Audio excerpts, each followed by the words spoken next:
ውድ የጣቢያችን ተከታታዮች እንደምን ዋላችሁ። ለዛሬ ያዝናቸው የአማርኛ ቋንቋ ዜና ከኤሪሳት ጣቢያ ነው ተጀመረ። አብራችን ቆዩ። በአዲስ አበባ የሚገኙ ኤርትራውያን አራ እንዲመዘግባቸው ጠየቁ። በአዲስ አበባ የሚገኙ ኤርትራውያን የኢትዮጵያ የስደተኞችና ከስደት ተመላሾች ድርጅት አራ እስካሁን እንደ ስደተኞች ሊመዘግባቸው ባለመቻሉ እንግልት እያጋጠማቸው በመሆኑ ድርጅቱ እንዲመዘግባቸው መጠየቅ ላይ እንደሚገኙ ኤሪሳት ያነጋገራቸው ስደተኞች ተናገሩ። ስደተኞቹ ባሳለፍነው አርብ 31 ጥቅምትና በማግስቱ ቅዳሜ ህዳር 2 በካዛንቺስ አካባቢ የሚገኘው ዓለም አቀፍ የስደተኞች ድርጅት IOM ውስጥ የወሰዱት ስልጠና ተከትሎ ለኤሪሳት በሰጡት አስተያየት እንደ ህጋዊ ስደተኞች ተመዝግቦ ኢትዮጵያ ውስጥ ለመኖር ይሁን ለውጭ ጉዞ አስፈላጊ ሰነድ ለማሟላት አስፈላጊ በመሆኑ ትብብሩ እንዲያደርግ ጥሪያቸውን አቅርበዋል። ኤርትራውያኑ በድርጅቱ የተሰጣቸው የሁለት ቀን ስልጠና ተስፋ የሰጣቸው ቢሆንም እንደ ህጋዊ ስደተኞች አለመመዝገባቸውም ትልቅ ስጋት እንደፈጠረባቸው በሰጡት አስተያየት አስገንዝበዋል።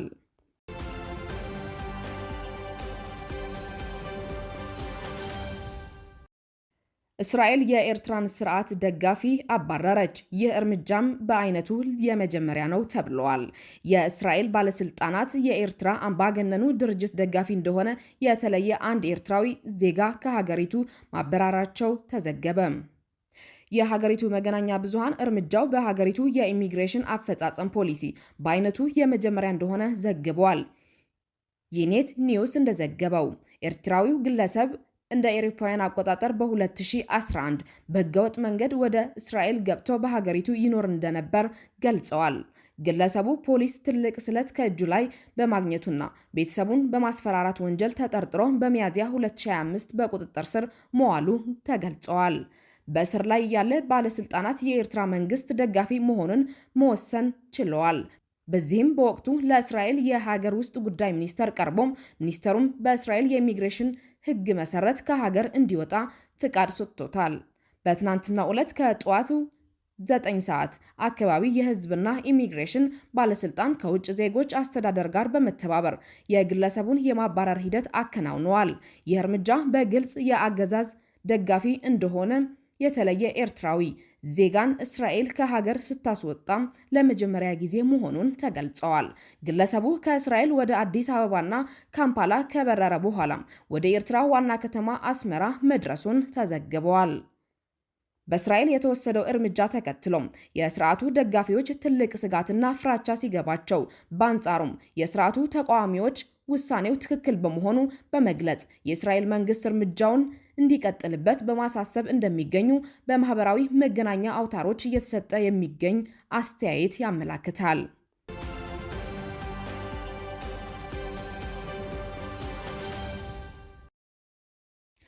የሐሳብ ልዩነትን በጦርነት ለመፍታት የሚደረግ ሩጫ መቆም አለበት ሲሉ ጀነራል ሳሞራ ዩኑስ መናገራቸው ተዘገበ። በትግራይ ክልል ውስጥ የሐሳብ ልዩነት ሲፈጠር በጦርነት ብቻ ለመፍታት የሚደረግ ሩጫ መቆም አለበት ሲሉ የቀድሞ የመከላከያ ሰራዊት ጠቅላይ ኢታማዦር ሹም ጀነራል ሳሞራ ዩኑስ መግለጻቸው የኢትዮጵያ ፕሬስ ድርጅት ያሰራጨው መረጃ ያመላክታል። ጀነራል ሳሞራ ለመንግስት መገናኛ ብዙሃን እንደተናገሩት ከዚህ ቀደም የተፈጸመው ከባድ ስህተት የትግራይን ህዝብ ዋጋ አስከፍሏል። አሁን የትግራይ ህዝብ ጦርነት በቃኝ ብለዋል። በሆነ አጋጣሚ የጦርነት አዝማሚያ ቢፈጠር እንኳን ህዝቡ ይህንን የመደገፍ ሐሳብ እንደሌለውም ገልጸዋል። እንደ ጀነራል ሳሞራ ገለጻም ከዚህ ቀደም ችግሮችን በውይይት መፍታት ባለመቻሉ የተቀሰቀሰው ጦርነት የትግራይን ህዝብ ከባድ ጉዳት አድርሶበታል። ህዝቡ እስካሁን ድረስ የጦርነትን ጦስ በጫንቃው ተሸክሟል። በመሆኑም እንደዚህ አይነት ከባድ ስህተት መደገም የለበትም ብለዋል። ጦርነት ብታሸንፍም ባታሸንፍም ጣፋጭ ሆኖ አያውቅም ያሉት ጀነራሉም በክልሉ በርካታ ወጣት ህይወቱን አጥተዋል፣ እናቶችም በሐዘን ተጎድተዋል፣ ተቸግረዋል። በመሆኑም ህዝቡ በተደጋጋሚ ውጊያ ውስጥ ሊማግድ አይገባውም ሲሉ ተናግረዋል። በትግራይ ውስጥ ማንኛው ችግር ወይም የሐሳብ ልዩነት ሲፈጠር በጦርነት ብቻ ለመፍታት የሚደረግ ሩጫ መቆም እንዳለበትና ልዩነቶች በሰላምና በሰላም ብቻ መፍታት አለባቸው በሚል እምነት መጽናት እንደሚያስፈልግም አስገንዝበዋል። በክልሉ የጦርነት ችግር ይመጣል እያሉ ያልተጨበጠ ወሬ የሚነዙ የጦር ጀነራሎችን እሰማለሁ ያሉት ጀነራሉ ይህ የግል ሐሳባቸው ሊሆን ይችላል። እኔ የምላቸው ግን የእውነት የህዝብ አገልጋይ ከሆኑም በትግራይ ክልል ያለውን የጸጥታ ችግር መፍታት የመጀመሪያው ጉዳያቸው ሊያደርጉት ይገባልም ብለዋል።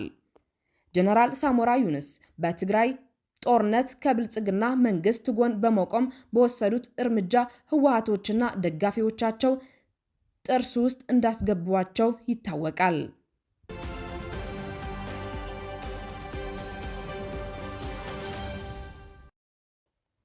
የአውሮፓ ህብረትና ኖርዌይ የፕሪቶሪያው ስምምነት ፈራሚዎች ከምርጫው በፊት ዳግም የፖለቲካ ውይይት እንዲጀምሩ ጥሪ አቀረቡ። በኢትዮጵያ የአውሮፓ ህብረት ልዑክ የህብረቱ አባል ሀገራት ኤምባሲዎች እና ኖርዌይ በጋራ በመሆን ከመጪው የሀገሪቱ ምርጫ በፊት በኢትዮጵያ መንግስትና ህወሓት መካከል የፖለቲካ ውይይት ዳግም እንዲጀመር ጥሪ አቀረቡ። የፕሪቶሪያው ስምምነት ሙሉ በሙሉ ተግባራዊ እንዲሆንና መተማመንን ለማጠናከር አዲስ ውይይት እንዲደረግ አሳስበዋል። የአውሮፓ ህብረትና ኖርዌይ የፕሪቶሪያው ስምምነት ከተፈረመ 3ኛ ዓመት መያዙን አስመልክቶ ባስተላለፉት መልእክት በሰሜን ኢትዮጵያና በሌሎች አካባቢዎች ሰላምን ማስቀጠልና ማጠናከር ወሳኝ መሆኑን አጽንኦት ሰጥተዋል። የተፈናቀሉ ሰዎችን ሙሉ በሙሉ ወደ ቀያቸው እንዲመለሱ ማድረግ ጨምሮ ጦርነት ከማቆም ስምምነቱ ጋር የተያያዙ ሂደቶችን ለመደገፍ ዝግጁነታቸው አረጋግጠዋል። ይህ በእንዲህ እያለም ህዝባዊ ወያነ ሓርነት ትግራይ ህወሓት የፌዴራል መንግስት የፕሪቶሪያውን ስምምነት እያፈረሰ ነው ሲል ከትናንት በስቲያ ባወጣው መግለጫ ከሰዋል። የስምምነቱ አፈራራሚዎች የሀገሪቱን የሰላም ሂደት እንዲገመግሙ አሳስበዋል። በብልጽግና ፓርቲ የሚመራው የፌዴራል መንግስት በምርጫ ቦርድ በኩል ህወሓትን እንደ ፖለቲካ ድርጅት እንዳይንቀሳቀስ በማሰብ ማገዱን ይታወቃል። በመጨረሻም አጫጭር ዜናዎች። በውዝግብና አመጽ የታጀበው የታንዛኒያ ምርጫ ማሸነፋቸውን ያወጁት ሳሚያ ሱሉህ ሐሰን ትናንትና ሰኞ ህዳር 3 ቀን የፕሬዝዳንትነት ቃለ መሐላ ፈጸሙ። በስነ ስርዓቱ በጣም ውስን እንግዶች ብቻ እንደተገኙ ታውቋል።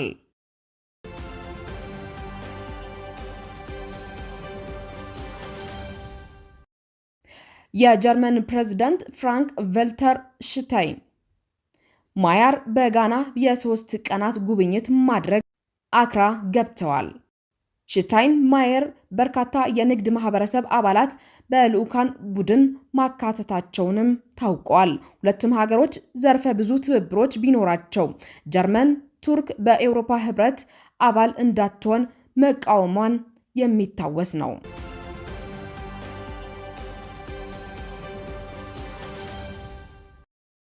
እስራኤል በሊባኖስ በሁለቱ ቦታዎች በፈጸመችው የአየር ጥቃት ከ2 ሰዎች በላይ መገደላቸውና 7 መቁሰላቸው የሀገሪቱ የጤና ሚኒስቴር ማስታወቁን ተከትሎ ከህዝቡ ዘንድ ቅሬታ እየቀረበ እንደሚገኝ ዘገባዎች ያመለክታሉ።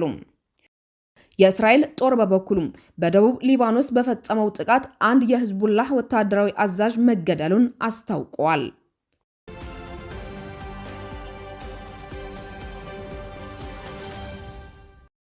በአፍጋኒስታን በመሬት መንቀጥቀጥ በቪየትናምና በጎርፍ ቢያንስ ወደ 60 የሚሆኑ ሰዎች መሞታቸው ተሰማ።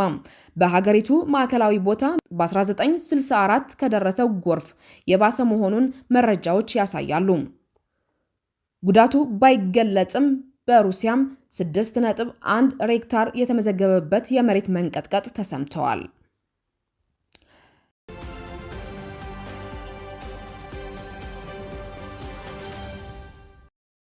በጀርመን ሴቶች በከፍተኛ የኃላፊነት ደረጃ ያላቸው ውክልና እጅግ አናሳ መሆኑን ተገለጸ።